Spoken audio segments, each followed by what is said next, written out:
इस बीच एक बड़ी खबर आ रही है श्रीहरिकोटा से। आपको बता दें GSAT-9 का सफल प्रक्षेपण हुआ है। इस वक्त की बड़ी खबर आपको दे दें, GSAT-9 का सफल प्रक्षेपण जो कि श्रीहरिकोटा से हुआ है। 7 देशों को आपको बता दें भारत का ये बड़ा तोहफा है। इस सफल प्रक्षेपण के साथ ही सार्क देशों में ये एक बड़ा प्रक्षेपण जिसकी तस्वीरें आप देख रहे हैं, दक्षिण एशिया उपग्रह का प्रक्षेपण। आज दक्षिण एशिया संचार उपग्रह GSAT-9 का प्रक्षेपण सफल हुआ है। ये तस्वीरें भी हम आपको दिखा रहे हैं। इसका प्रक्षेपण अब से थोड़ी देर पहले हुआ। श्रीहरिकोटा में सतीश धवन अंतरिक्ष केंद्र से किया गया ये उपग्रह इस क्षेत्र में आपको बता दें जो तमाम देश हैं उनके बीच संचार में मददगार साबित होगा। एबीपी न्यूज संवाददाता पिंकी राजपुरोहित हमारे साथ जुड़ गई हैं। पिंकी, बहुत बड़ी सफलता ये भारत के लिहाज से और सार्क देशों के लिहाज से भी। श्रीहरिकोटा से GSAT-9 का सफल प्रक्षेपण हुआ।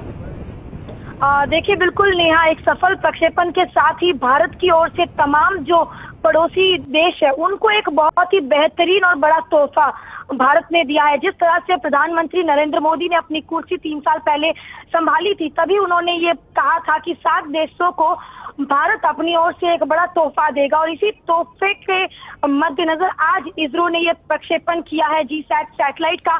बता दें, ये बहुत ही अहम सैटेलाइट माना जा रहा है, खासतौर पर टेलीकम्युनिकेशन की अगर बात करें, क्योंकि टेलीकम्युनिकेशन के लिंक इस सैटेलाइट के जरिए इंडिया, नेपाल, भूटान, बांग्लादेश, मालदीव और श्रीलंका और अफगानिस्तान के बीच होंगे। यानी कि एक बहुत बड़ी ये उपलब्धि है और भारत की ओर से ये अपने तमाम पड़ोसी देशों के लिए एक बहुत ही बड़ा एक तोहफा है। साथ ही आपको बता दें कि इस सैटेलाइट को पहले सार्क सैटेलाइट के नाम से कहा गया था, लेकिन जैसे ही पाकिस्तान ने इस प्रोजेक्ट से खुद को बाहर कर दिया, ये कहते हुए कि उनके पास अपना स्पेस का प्रोग्राम है। हालांकि पाकिस्तान ने अब तक केवल 5 सैटेलाइट ही छोड़े हैं, लेकिन जिस तरह से उसने अपने आप को इस पूरे प्रोग्राम से बाहर किया, उसके बाद इसका नाम रखा गया साउथ एशिया सैटेलाइट, जिसकी लागत की अगर बात करें तो 235 करोड़ की लागत आई है। और GSLV जो कि अमूमन एक बहुत ही टफ सैटेलाइट के रॉकेट के तौर पर देखा जाता है, क्योंकि पिछले कई प्रक्षेपण में हमने देखा है कि किस तरह से GSLV जो जियो सिंक्रोनाइज लॉन्च व्हीकल है वो कई बार फेल होता रहा है। लेकिन अब जिस तरह से एक सफल प्रक्षेपण इसरो की ओर से हुआ है और जिस गति के साथ ये आसमान की ओर और अंतरिक्ष की ओर बढ़ रहा है, ये भारत की ओर से इन तमाम देशों के लिए एक बहुत बड़ा तोहफा कह सकते हैं। क्योंकि चाहे वो डिजास्टर्स हो या कई ऐसी जो कम्युनिकेशन की बातें होगी, जब कोई बड़ी आपदा आती है तो उस वक्त ये सैटेलाइट बहुत ही मददगार साबित होंगे इन तमाम देशों के लिए। तो जिस तरह से ये पिछले 3 सालों से इसका काम लगातार चल रहा था और खुद प्रधानमंत्री नरेंद्र मोदी का ये सपना था कि भारत की ओर से 7 देशों को एक बड़ा तोहफा दिया जाए। आज इसरो के वैज्ञानिकों ने ये सपना प्रधानमंत्री नरेंद्र मोदी का पूरी तरह से साकार कर दिया है। जी, तो पिंकी, ये अहम जानकारी देते हुए आपको याद भी होगा मई 2014 में सत्ता में आने के बाद प्रधानमंत्री नरेंद्र मोदी ने इसरो के वैज्ञानिकों से बाकायदा ये गुजारिश की थी कि सार्क उपग्रह बनाया जाए जो कि पड़ोसी देशों को भारत की तरफ से एक उपहार हो। और आज आपको बता दें श्रीहरिकोटा से GSAT-9 का सफल प्रक्षेपण किया गया है। सैटेलाइट पर करीब 235 करोड़ खर्च हुए हैं। पाकिस्तान ने खुद को इस ग्रुप से अलग करते हुए कहा था कि उसका अपना अंतरिक्ष कार्यक्रम है। सैटेलाइट से दक्षिण एशियाई देशों में सूचनाएं साझा होंगी। और पिंकी राजपुरोहित जैसा कि हमें बता रही थी, इस सफल प्रक्षेपण के बाद उम्मीद ये भी बढ़ी है कि आपदा प्रबंधन का जो पूरा मामला है वो भी बेहतर होगा। सार्क देशों को ये सफल प्रक्षेपण जो है ये भारत की तरफ से एक तोहफा आप मानिए। सार्क देशों को भारत का ये बड़ा तोहफा। ये तस्वीरें जो आप देख रहे हैं ये श्रीहरिकोटा से GSAT-9 का सफल प्रक्षेपण हुआ है। और इस सैटेलाइट के सफल प्रक्षेपण के बाद दक्षिण एशियाई देशों में सूचनाएं बेहतर तरह से साझा हो पाएंगी, आपदा प्रबंधन बेहतर तरह से होगा।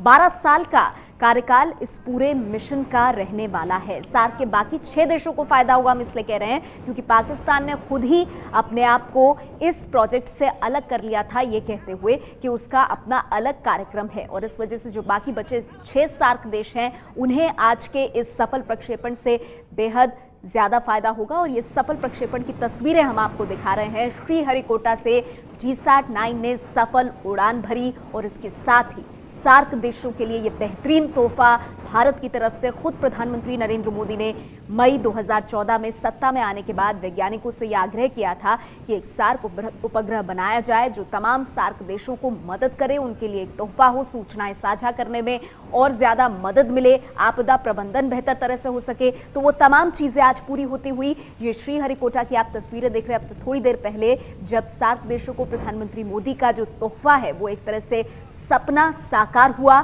GSAT-9 का सफल प्रक्षेपण हुआ है।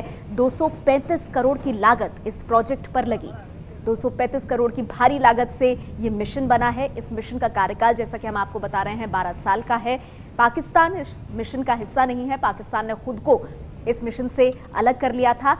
आपको बता दें इस उपग्रह से प्रत्येक देश को DTH VSAT क्षमता और आपदा सूचना के आदान प्रदान में काफी ज्यादा मदद मिलने वाली, यानी सूचनाएं जो हैं वो बेहतर तरीके से सार्क देशों में जा पाएंगी, क्योंकि ये जो तस्वीरें हैं इन्होंने प्रधानमंत्री मोदी के सपने को पूरा करते हुए सार्क देशों को एक ऐसा तोहफा दिया है जिसमें GSAT-9 का सफल प्रक्षेपण एक बड़ी कामयाबी है, ना सिर्फ भारत के लिए, ना सिर्फ भारत के वैज्ञानिकों के लिए, ना सिर्फ इसरो के लिए, बल्कि उन 6 सार्क देशों के लिए भी जिन्होंने इस प्रोग्राम के साथ खुद को जोड़कर रखा। हमारे साथ ABP न्यूज संवाददाता पिंकी राजपुरोहित लगातार जुड़ी हुई है। पिंकी, जो दर्शक हमारे साथ अभी जुड़े हैं और ये तस्वीरें देख रहे हैं श्रीहरिकोटा से GSAT-9 का सफल प्रक्षेपण हुआ है, उन दर्शकों की जानकारी के लिए बताइए कि ये प्रक्षेपण भारत के लिए और सार्क देशों के लिए कितना अहम है। देखिए बिल्कुल नेहा, जिस तरह से भारत एक के बाद एक लगातार मुकाम हासिल किए जा रहा है, अगर अंतरिक्ष के क्षेत्र में हम बात करें, लेकिन ये उन तमाम देशों के लिए बहुत अहम है जिन देशों के लिए ये सपना प्रधानमंत्री नरेंद्र मोदी ने देखा था। जब से उन्होंने प्रधानमंत्री की कुर्सी संभाली तब उन्होंने इसरो से ये रिक्वेस्ट किया था कि एक ऐसा सैटेलाइट बनाया जाए जो कि सार्क देशों के लिए काफी फायदे में रहे और भारत की ओर से एक बड़ा तोहफा उन्हें हम दे सके। इन तमाम देशों में पाकिस्तान भी शामिल था, इंडिया, नेपाल, भूटान, बांग्लादेश, मालदीव, श्रीलंका और अफगानिस्तान। हालांकि आपको बता दें कि पाकिस्तान ने अपने आप को इस प्रोजेक्ट से बाहर किया, ये कहते हुए कि उनके पास अपना खुद का स्पेस प्रोग्राम है। आपको ये भी बता दें कि पाकिस्तान के पास फिलहाल केवल 5 सैटेलाइट है, लेकिन जिस तरह से भारत एक के बाद एक नया मुकाम अंतरिक्ष के क्षेत्र में हासिल कर रहा है, उसने चीन की भी नींद उड़ा दी है। लेकिन जिस तरह से ये एक तोहफा भारत की ओर से इन तमाम देशों को दिया गया है, साफ तौर पर आपदा प्रबंधन के लिए काफी फायदेमंद रहेगा। इसके अलावा जो बाकी कम्युनिकेशन सिस्टम है उसके लिए भी ये सैटेलाइट एक बहुत ही बड़ा मददगार रोल जो है वो अदा करेगा। इस मिशन की अगर बात करें तो 12 साल तक ये मिशन काम करेगा और अपनी जो सेवाएं हैं वो इन तमाम देशों को देता रहेगा। अगर इस सैटेलाइट और इस रॉकेट के बारे में अगर हम आपको बताएं तो GSAT-9 को GSLV सैटेलाइट के जरिए लॉन्च किया गया, यानी और इसके साथ ही जो इंजन है वो इंडिजीनियस क्रायोजेनिक इंजन है, यानी कि खुद भारत में ही इसरो के द्वारा बनाया हुआ पूरी तरह से स्वदेशी इंजन है और साथ ही 2230 किलो वजनी है। जिस तरह से GSLV का निर्माण इसरो ने किया था कि ताकि बड़े से बड़ा जो हेवी टू हेवी सैटेलाइट है वो इस रॉकेट के जरिए लॉन्च किया जा सके, और यही कारण है कि GSLV की मदद इस पर्टिकुलर सैटेलाइट को लॉन्च करने के लिए ली गई, जिसकी लागत तकरीबन 235 करोड़ की आई है। और इस सैटेलाइट की अगर हम बात करें तो सैटेलाइट का वजन 414 किलोग्राम का है। तो साफ तौर पर ये एक बहुत ही बड़ी उपलब्धि उन तमाम देशों के लिए है जिसे भारत ने एक बड़ा तोहफा आज दिया है, क्योंकि अमूमन हम देखते हैं कि किस तरह से जब कोई बड़ी आपदा आती है तो कई बार हमें पहले से सतर्क रहने की जरूरत होती है, और ये सैटेलाइट इन तमाम देशों को जहां पर कम्युनिकेशन सिस्टम में कई बार बाधाएं देखी गई है, नेपाल हो, भूटान हो, बांग्लादेश, मालदीव, श्रीलंका और अफगानिस्तान जैसे देशों को अब ये सैटेलाइट इन तमाम सुविधाओं को मुहैया कराएगा, जो ना ही सिर्फ एक भारत की ओर से बड़ा तोहफा है बल्कि उनके लिए भी उतना ही मददगार साबित होगा। जी नेहा।